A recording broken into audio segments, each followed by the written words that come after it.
Всем привет! Сегодня я расскажу вам историю под названием «Дом с мезонином». Этот дом связан с одной легендой, которая напрямую связана с гаданиями, которые проходили во время святок. Но самое главное, гадать нужно было во время святок, чуть раньше Рождества, то есть от Рождества до Крещения. И лучше всего в заброшенном скопческом доме корабеле с мезонином, который находится за мной, где до 1908 года мархинские скопцы проводили свои родения, ну, то есть свои обряды. На улице Ярославского поселка Большая Марха. Гадать еще можно было в заброшенном доме в не менее огромном скопческом Еловских Кильдямцах. Герои вот этого рассказа, они побывали именно вот в этом доме, который раньше находился в Мархе. Это парень на внедорожнике и двое молодых девушек. Они решили не ехать далеко и выбрали дом корабель с мезонином. Ну, кстати, мезонин это, вы увидите его на крыше.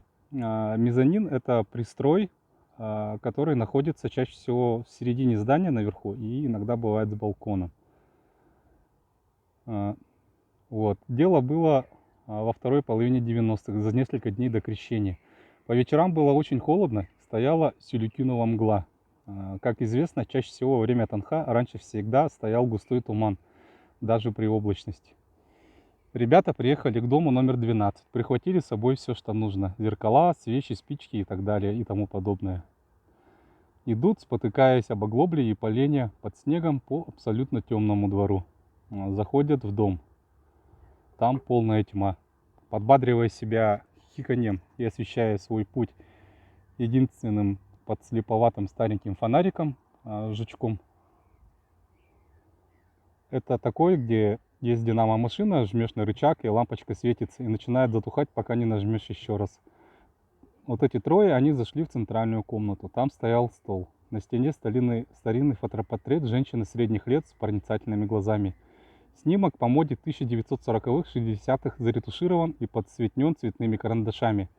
На полу замерзшие человеческие экскременты, продукт жизнедеятельности наркоманов, токсикоманов, неформалов, обитающих здесь теплые сезоны. Но сейчас никого постороннего нет. Все пошло не так с самого начала. Зеркала и свечи расставили. Конечно, они хотели заглянуть в 12-й коридор и увидеть свою судьбу, участь в этом году. Парень, передав фонарик подружкам, поджег спичку, подпалил свечи.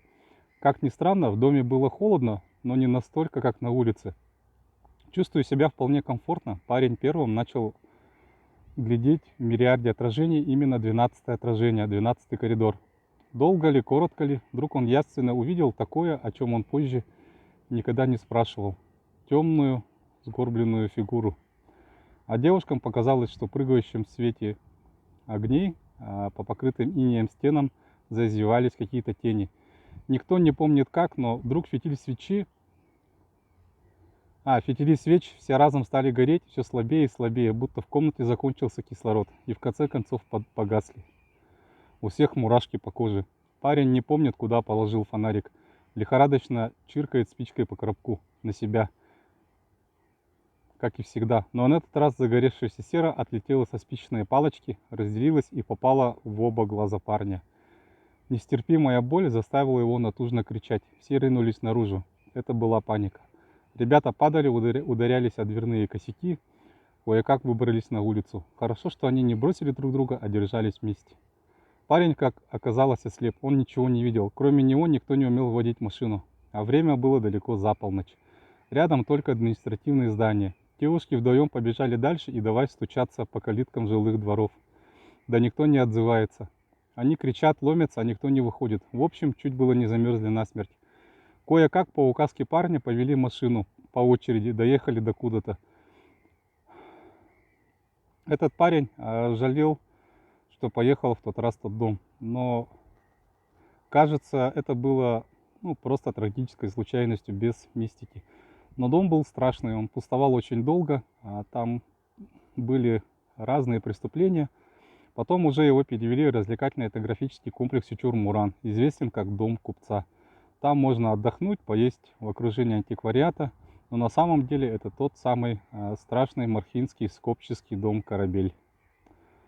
Вот такая вот история.